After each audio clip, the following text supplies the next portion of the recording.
Hello, everybody. Welcome back to the Gains for Girls podcast. Thank you for tuning in. Make sure you check us out at OutKick.com or anywhere where you get your podcast. Be sure to like and subscribe. Exciting news. They are now airing Gains for Girls and other OutKick podcasts on Fox Nation. So you can check us out at foxnation.com as well. Very exciting stuff there.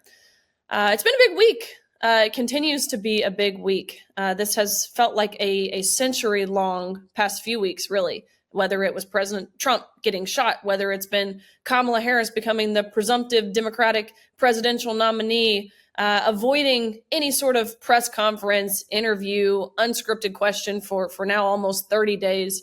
It has felt like a century these past few months, but a big week for women's sports. We have now seen where Elon Musk and J.K. Rowling are being sued by Amain Khalif, the male boxer, the boxer with Y chromosomes, who was previously barred from competing in the World Championships because of his failed sex eligibility tests. Well, he's now suing billionaires. I will be interested to see how that goes for him. We saw just this week where Sam Ponder, I have had the pleasure of being able to spend some time with her, one of the most beautiful, kind, authentic, genuine, intentional people you could ever meet on a personal level. Of course, she's incredible at her job. We saw this week where ESPN, yes, that's right, ESPN, owned by Disney, of course, fired Sam Ponder. This was news to me. I was looking up, what was the reasoning. They said this was for budget cuts, but it should be no surprise that Sam Ponder was the only current employee, the only current female employee at ESPN who was willing to publicly declare that men do not belong in women's sports. Just about a year ago, Sam, she quoted one of my tweets talking about the Biden administration and Title IX and what they were doing to this ruling, effectively abolishing Title IX. She quoted one of my tweets and said that it wasn't hateful to demand fairness in sports for girls.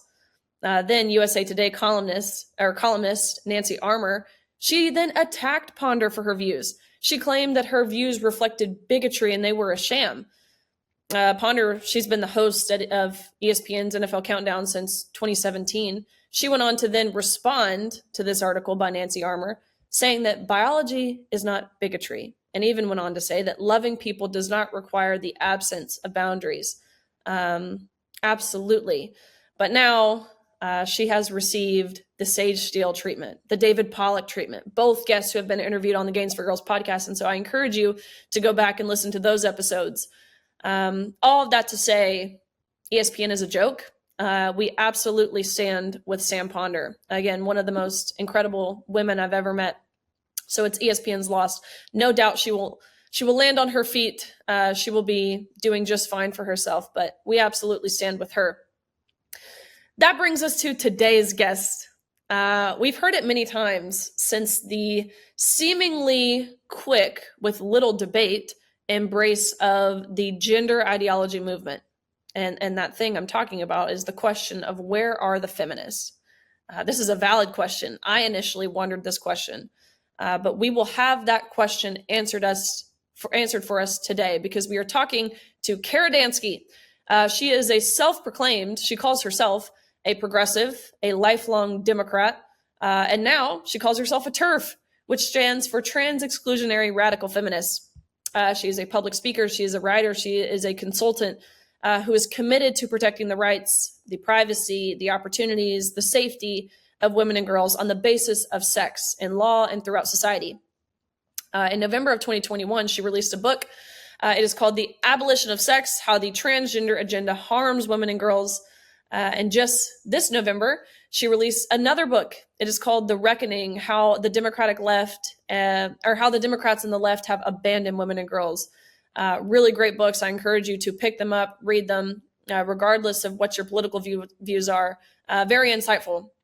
She's currently serves as the president of the U.S. chapter of WDI, which is Women's Declaration International, which again seeks to promote the Declaration on Women's Sex-Based Rights. So check out the conversation here with Kara Dansky.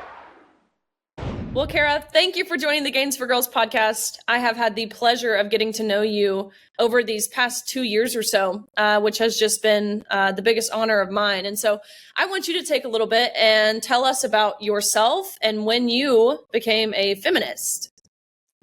Thank you so much, Riley. And let me just start off by saying thank you so much for your endorsement of my book, The Reckoning: How the Democrats and the Left Betrayed Women and Girls.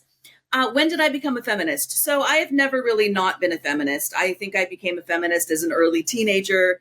And then in college and again in law school, I studied feminist philosophy, feminist theory, feminist legal thought. But then my career took a different turn. And when I graduated from law school, I decided to go into criminal law and criminal justice. My first job after clerking in federal court was as a public defender. And from there, I went to Stanford Law School, where I was the executive director of the Stanford Criminal Justice Center. I had a couple other jobs, one of which was working at the ACLU. I worked on the ACLU's campaign against mass incarceration and the campaign against police militarization. I have always thought of myself as being on the political left and still do. And at one point in 2014, a radical feminist schooled me in how, quote unquote, gender identity is a threat to women and girls as a sex class. And in 2015, I joined the Women's Liberation Front.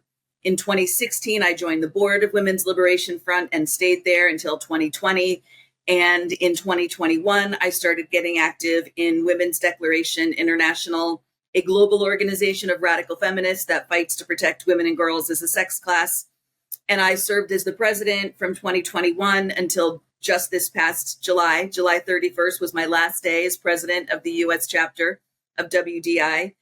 And although I still remain very active with the organization, but maybe what is most relevant to this conversation is that as I was working on the board of Women's Liberation Front, I was doing that all as a volunteer. And my paid work was as a consultant, working with various progressive left-leaning nonprofit organizations on topics related to drug law policy, other topics related to mass incarceration, immigration. And at one point, a contractor kicked me off a project because she said that my views on sex and gender were considered toxic. And she didn't want to kick me off the project. She really liked working with me. She disagrees with me on this topic, but she ended up having to kick me off because, she told me, the ACLU of Texas had complained about my participation in the project.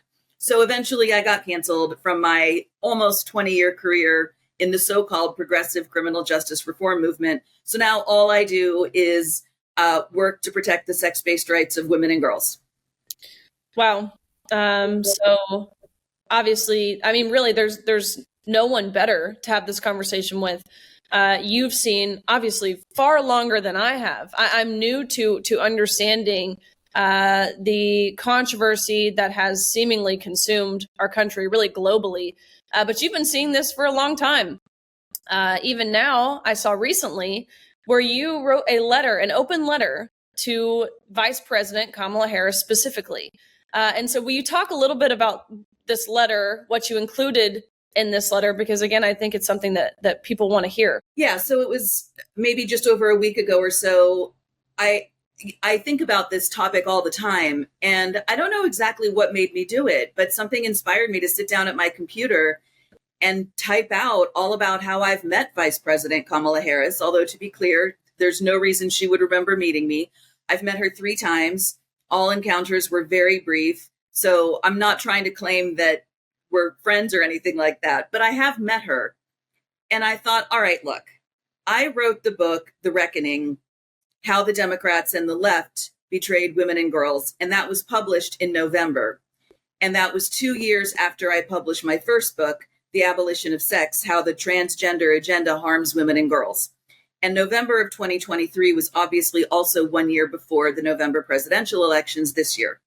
And my thinking and the publisher's thinking was, look, Democrats, you've got a year to get your act together, to knock it off with all this gender identity nonsense, and to get back voters on the left who are angry at you. And there are. A lot of your viewers might not be aware. There are countless rank and file Democrats, and importantly, former Democrats, who are sick to the teeth of what Democratic Party leadership is doing here. The mainstream legacy media outlets will not let you know that. They don't want Americans across the political spectrum to know that there are countless rank and file Democrats who are furious at Democratic Party leadership. So I published that book last November to say, listen, Democrats, get it together, knock it off, and get back your voters, specifically female voters, but men too. There are plenty of Democrat men who are angry at the Democrats as well, including my partner who's here right now. And that hasn't happened, right? We haven't seen it. In fact, they're just digging their heels in. We know that in April of this year, the Department of Education finalized rules under Title IX that do completely redefine sex to include so-called gender identity. So the Democrats have just doubled down. They haven't heeded the warning. So this day, about a week ago, I just thought, all right, Kamala, let's give it one last shot. And so I sat down and wrote that letter, and it explains how the Democrats are getting this so disastrously wrong. And I'm particularly irritated because, as I say in the letter, I worked very closely with the vice president's sister, Maya Harris, in Hillary Clinton's 2016 presidential campaign. We were in almost daily contact. I have her personal contact information. And in May of 2019, I sent her a very long email explaining how the whole concept of gender identity throws women and girls under the bus. I also explained that it's horribly homophobic and why all the lesbians I know are very angry about it. And I didn't get a response from her, and I was not surprised. But I asked her to share the information with her sister, the vice president. I have no way of knowing whether she did that or not. But if she did, it's quite clear that the vice president knows exactly what's going on. So there are a lot of people I see frequently on Twitter X who say, oh, Joe Biden and Kamala Harris are just confused. They're being advised by the wrong people. No, they know. And I know they know. And my book, The Reckoning, sets out all the reasons I know they know. And so my letter to Vice President Harris is really a last-ditch effort to say, look, do the right thing, stand up at the DNC this month in a week or so, or a couple days maybe, and say that a woman is an adult human female.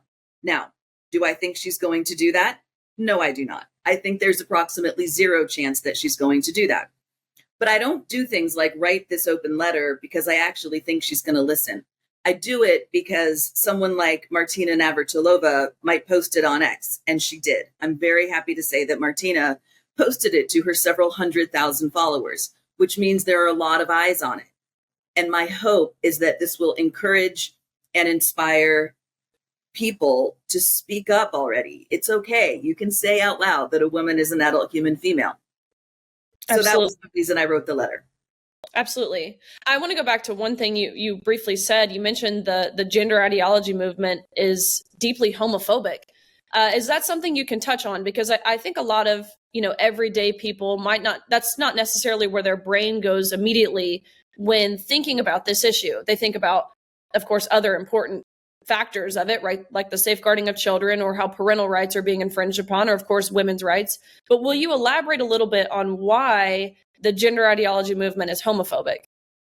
It's homophobic generally because we cannot protect same-sex attraction in the law if we cannot say what sex is. And so the gay rights movement was very successful in getting laws on the books that prohibit discrimination on the basis of sexual orientation in the areas of housing, employment, and in 2015, marriage. Now, a lot of your viewers may disagree with the 2015 decision on marriage. That's fine. I'm not here to argue about that.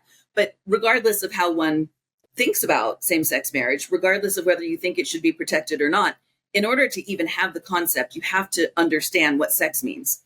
And so it's just generally homophobic for that reason.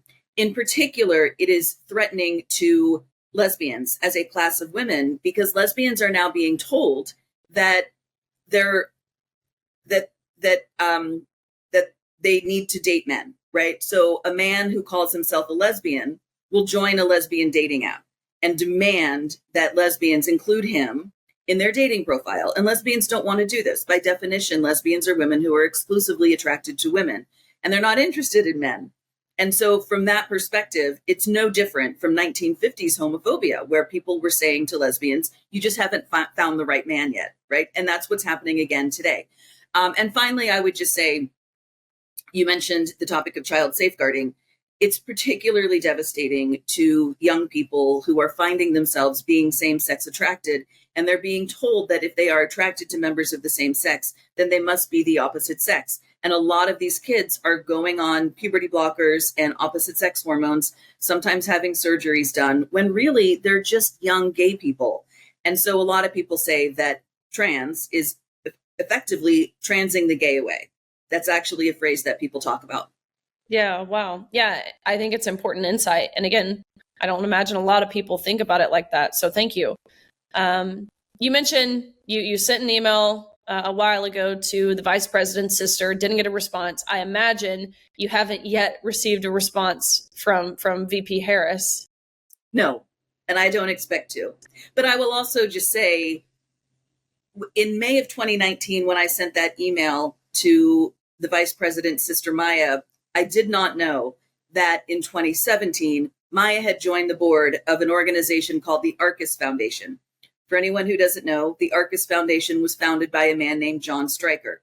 The Arcus Foundation has for years now been spending millions and millions of dollars annually on various trans or queer projects. And so the Arcus Foundation is one of the worst offenders when it comes to fueling the industry of gender identity. And Maya served on its board from 2017 to 2018, which I didn't know when I sent her that 2019 email. But as soon as I learned it, I understood immediately why she did not respond to my email.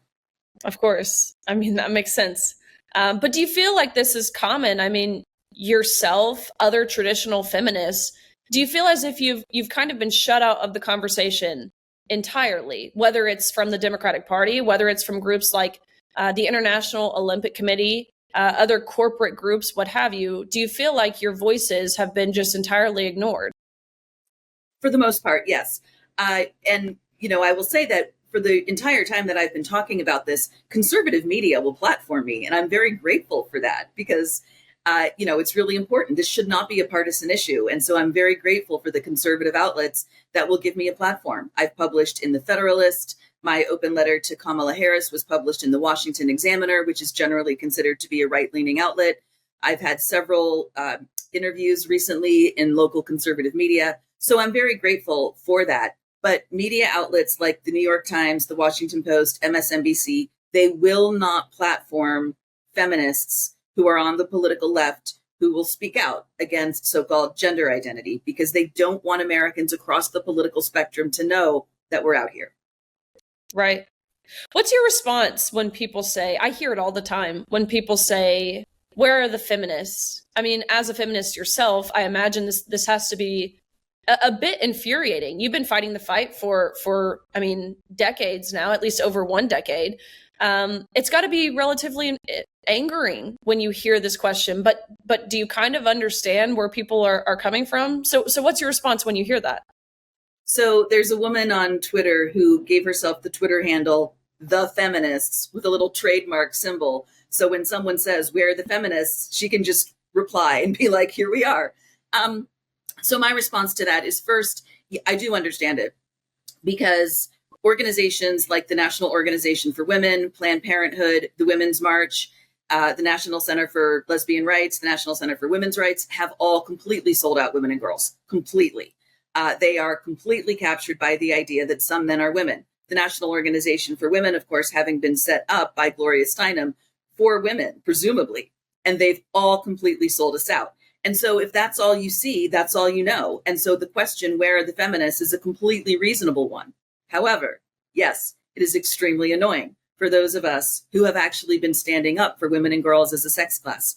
So my response a couple years ago was to sit down and write a Substack to answer the question, where are the feminists? And it essentially lists all sorts of things from what's been going on in the UK to the founding of the Women's Liberation Front in 2013, to the establishment of Women's Declaration International. And it lists all the things that we're doing. And it is necessarily not up to date because I'm too busy doing the things to keep up with that post. But there is a Substack post on my Substack called Where Are the Feminists? It's pinned to the top. anyone's welcome to use it. Anytime someone says, where are the feminists, copy paste into X and hit send. It's a very handy guide. I love that.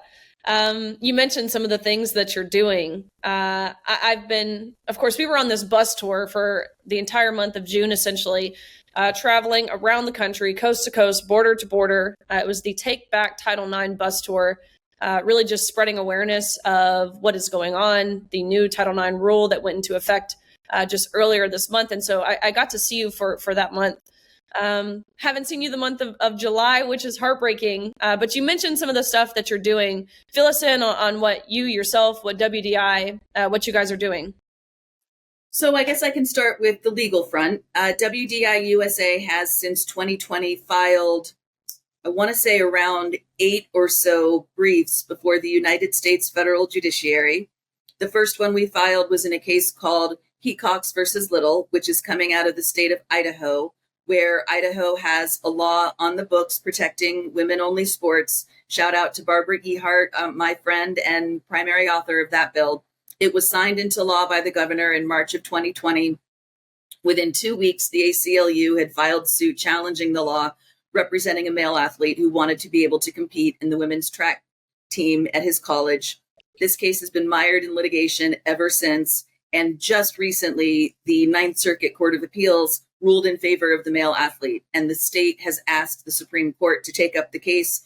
And so just 2 days ago, WDI USA, having filed a brief in support of the state back in 2020, just 2 days ago, we filed a amicus brief before the U.S. Supreme Court urging the court to take the case. Just yesterday, WDI USA filed a similar brief before the United States Supreme Court urging the court to take up a case that is called West Virginia versus BPJ. This is very similar to the Idaho case. West Virginia has a law in the books protecting female-only sports. A male athlete challenged the law, and eventually the Fourth Circuit ruled in favor of the male athlete. In both cases, these male athletes are arguing that the laws violate their rights under Title IX and the Equal Protection Clause of the 14th Amendment because they call themselves women.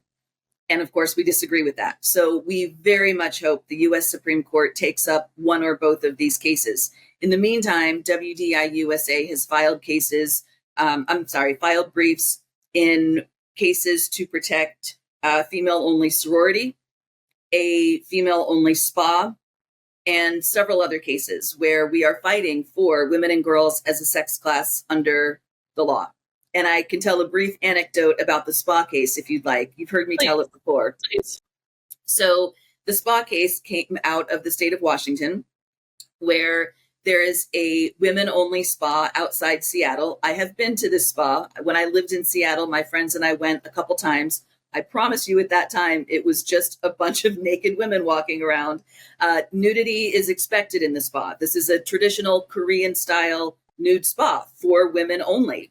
And a man decided that the spa's female-only policy violated his human rights, and he sued them before the Washington State Human Rights Commission, which agreed with him and said that Washington state law protected him and his gender identity. And the spa turned around and sued the Washington State Human Rights Commission, which is a pretty bold move, I thought, in federal district court. And the federal district court, among other things, also ruled in favor of the man. And in that opinion, I will say over the years that I've been doing this, I have become accustomed to reading the phrase transgender women in court opinions. I do not like that phrase at all because, of course, there is no type of woman who is not female. However, over the years, I have at least gotten to the point that I can read the phrase transgender women without, wanting to throw my computer against a wall. However, in this case, the district court used the phrase transgender women with male genitalia. And I just thought, oh. So then I realized I was going to have to explain on appeal to the Ninth Circuit Court of Appeals why the phrase transgender women with male genitalia is a problem. So I had to find a citable definition of male genitalia, which I did. And it was basically a list of male sexual and reproductive organs. And I put that into a federal court brief. And I just thought, why are we here? Why are we here?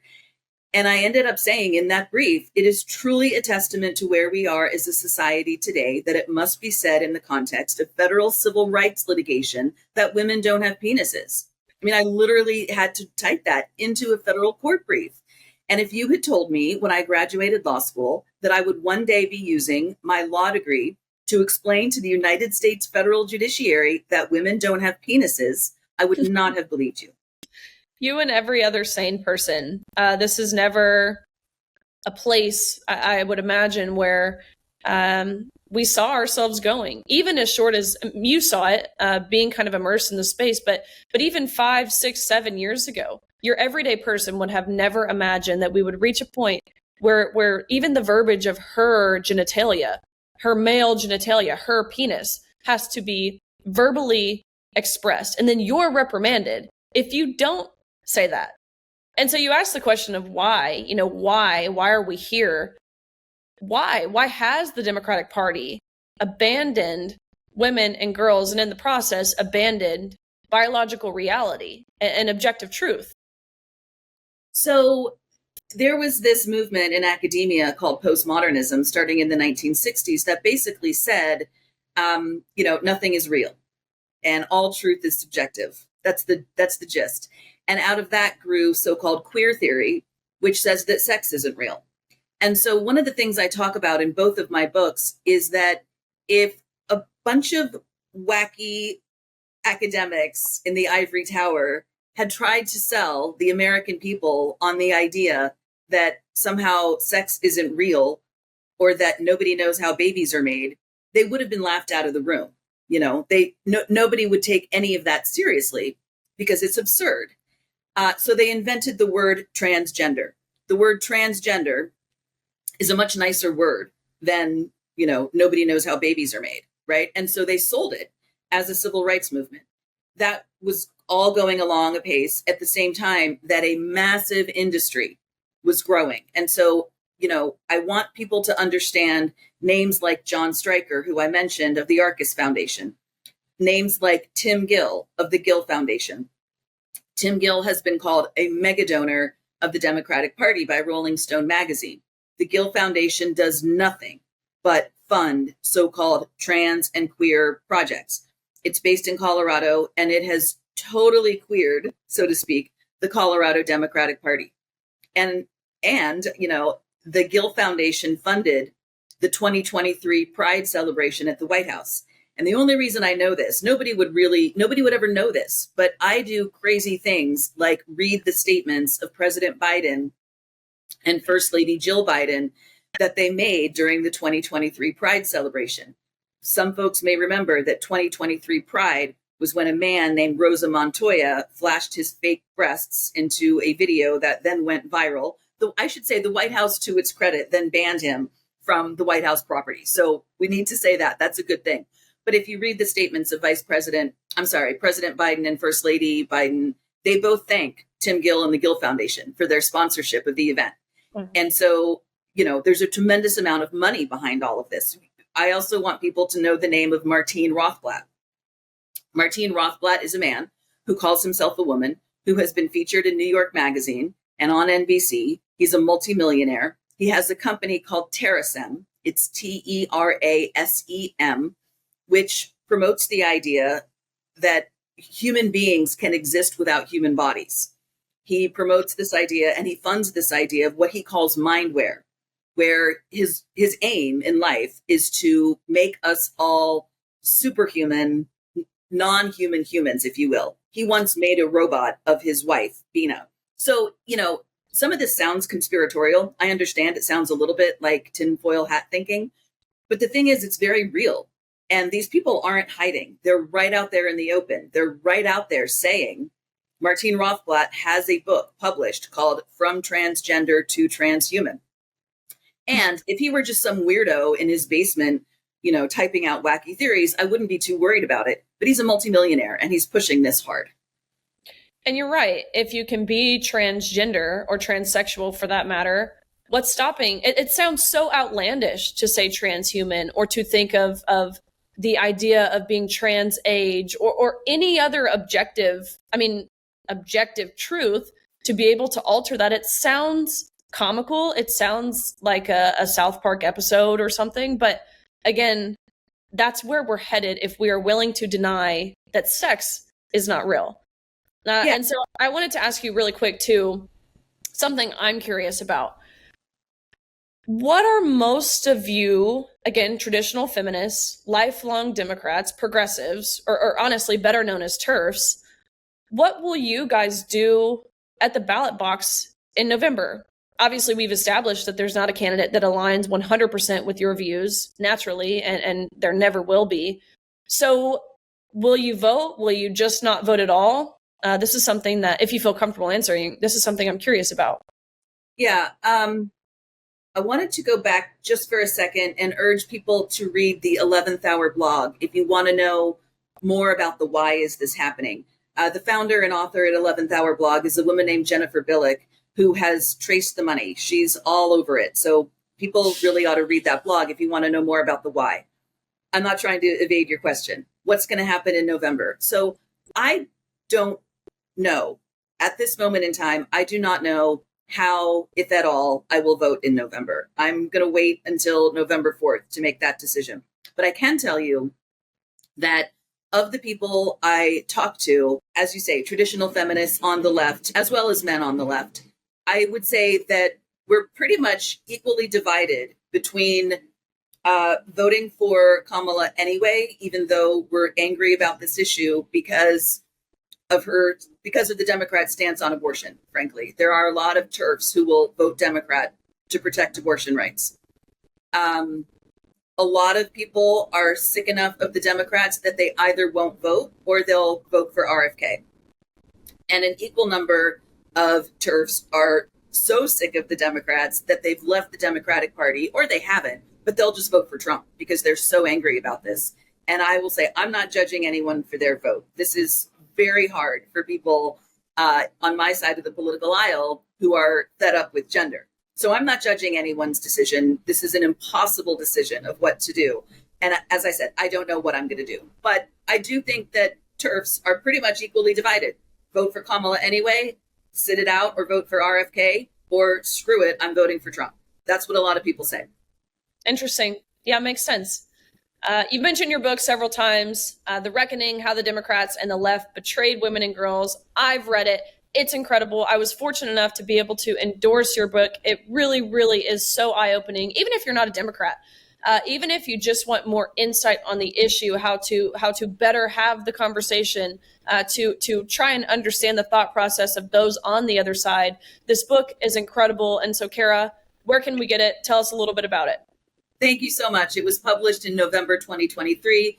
It's available on Amazon and at Barnes & Noble. You probably can't get it in a bookstore, but that's okay. You can buy it online. I hope everyone does. As Riley says, I hope it's informative for everyone. Chapter 1 of the book explains why I wrote it, basically. The preface to the book is an invitation to Democratic women to really sit down and take this seriously. Chapter 2, it sets out all the ways in which so-called gender identity convicted male rapists and murderers, among other people. It talks about female athletes such as Riley herself. It talks about how lesbians are being harmed as a class of women. It talks about how gender identity disproportionately impacts Black women as a sex class. Those two factors are really important. Lesbians and Black women are reliable Democratic voting blocs, and Democrats are just, they're just shooting themselves in the foot when it comes to this. Anyway, it goes on. Chapter 3 describes the industry that is fueling this. And the afterword is a cautionary tale and a policy prescription where I go through what's happening to leftist parties everywhere in the world.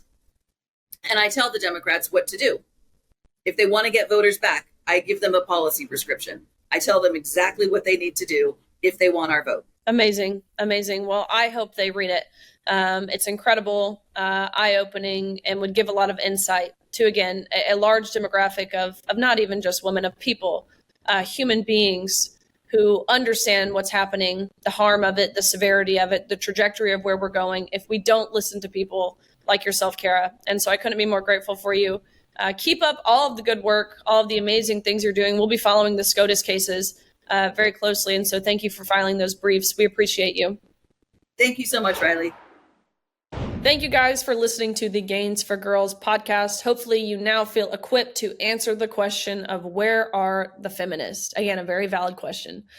Thanks for tuning in. Be sure to check us out at OutKick.com, anywhere where you get your podcasts. Very exciting that now Fox Nation will be airing Gains for Girls and other OutKick shows. So be sure to check us out at foxnation.com. Thanks, you guys. See you again next week.